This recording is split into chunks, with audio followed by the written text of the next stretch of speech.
Bismillahirrahmanirrahim.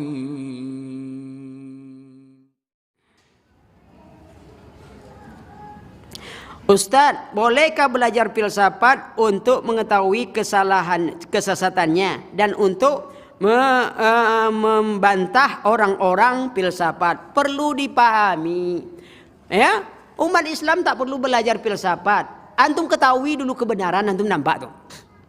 Lalu bagaimana antum mau bantah orang filsafat? Kalau antum sendiri tidak ngerti kebenaran, kebenaran itu ketahui dulu. Oh, jangan samakan dengan ustaz. Maka bab pertama kita belajar tuh ikhwan, jangan bab bantahan. Imam Budal katakan, awal belajar itu nuntut ilmu 3 tingkatan. Tingkatan pertama sombong. Orang kalau belajar, wallah, baru belajar tuh sombong setengah mati itu.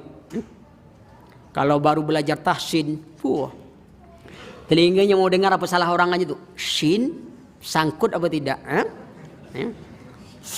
Shinnya ada, umpamanya dia dengar imam Hiratal ladzina an'amta alaihim. Kok hian?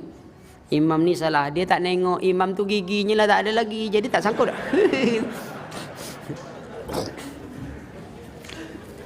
Jadi sombong dia tuh. Baru belajar sunnah, oh tak ada lagi di kampung ini yang paling sunnah tuh. Lah nengok imam tuh, tapi tak gerak-gerak. Kurang mantap.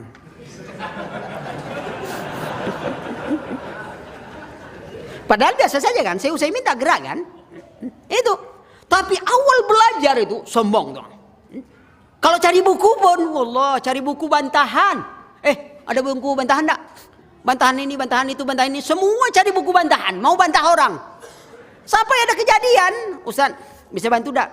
Bantu apa? Ana dialog kemarin Ustaz dengan orang. Apa? Ternyata pandai bahasa Arab Pak Ustaz, kata dia. Dia Arab Melayu, orang Arab. Betul. Ya, kalau kita Arab kan 3, Pak. Arab Melayu, Arab Nangdi, Arab Maklum. Nah, jangan bantahan dulu. Ya. Nanti kita jadi tukang pancing dilarikan ikan. Dia rencana mau bawa-bawa orang nih. Ternyata orang tuh jago. Dia yang ikut-ikut. Ya, jangan. Boleh belajar filsafat dalam mengatur sahabat untuk belajar filsafat. Mau bantah, bisa rusak otak. Saya tunjukkan satu kisah. Ada orang datang sama saya. Dia kuliah filsafat. Lalu dia bicara, Bapak Ustadz tamat dari mana? Saya belum tamat, saya bilang. Tamat mana, kata dia? Saya belum tamat, masih hidup saya. Antum mau cepat-cepat tamat orang. Ya sekolahnya dulu di mana? Ya sekolahnya di sekolah lah, entah di mana main-main. Ini orang filsafat nih.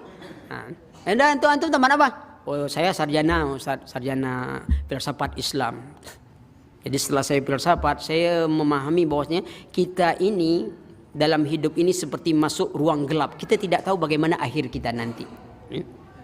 Jadi masuk ruang gelap ini semua, dari agama ini, agama ini, agama ini, agama ini masuk ruang gelap dan kita tidak tahu bagaimana akhir hidup kita nanti. Yang penting kita jalani, kata dia.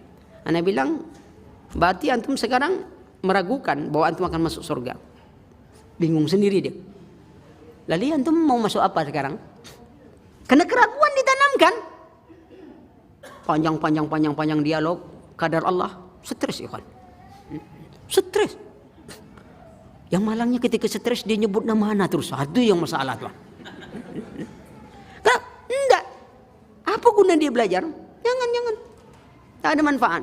Filsafat itu berkembang ketika dulu dilarang orang Islam belajar filsafat. Kemudian ada yang ingin mengambil buku filsafat. Semua pendeta melarang. Akhirnya satu pendeta katakan, kasihkan kepada umat Islam, tidak ada yang mulai dengan filsafat kecuali mereka akan mudah dihancurkan. Mulai diterjemahkan kitab filsafat, mulai berkembang sampai hari ini. Orang anak-anak bangga dengan filsafat. Wah, semuanya. Antum perhatikan gaya-gaya orang filsafat. Seolah dia lebih tinggi daripada syariat. Apapun syariat itu kotak-katik semua tuh. Sudah jelas pun ayat ini, jelas hukum waris, jelas ini kotak-katik. Ya. Islam itu berkembang sebagaimana berevolusi. Ada apa ini orang? dia terlalu bangga dengan otaknya. Dia bangga. Saya percaya berita Al-Quran, tapi saya belum yakin apakah berita itu benar atau tidak. Dia bicara Quran, apa bedanya dengan orang munafik yang mengatakan nasyhadu innaka la Rasulullah? Yang munafik itu saya benar itu Al-Quran dari Allah, tapi saya tidak yakin. Siapa yang bisa membuktikan? Dia merasa sesuatu yang tak bisa dibuktikan itu tidak bisa dibenarkan. Itu kesalahan. Ikhwan, tidak semua di alam ini kita harus terima dengan pikiran atau akal. Tidak. Antum baru beli mobil, macet, antum starter tak mau, antum bawa ke showroom lagi mau diperbaiki, lalu dikatakan ini pompa bensinnya masalah. Antum belagak kayak orang pintar. Dari mana pompa bensinnya? Orang saya mainkan starter aja, mijak pompanya aja tak pernah saya.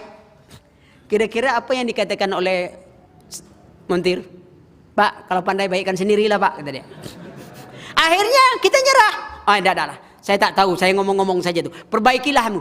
Mau pompanya, mau ini terserah, kamu yang tahu. Waktu itu kita menyerahkan secara logika kah atau keyakinan? Keyakinan ya kawan. Tak main logika gitu, tak main. Maknanya ketika kita tidak tahu sesuatu dalam urusan dunia, justru kita gunakan keyakinan kita. Lalu dalam urusan agama, urusan akhirat, ketika kita tak tahu, kita nak main logika. Seharusnya keyakinan kita yang kuat. Itu cara mendudukkan. Kalau dia tak tahu, suruh dia duduk.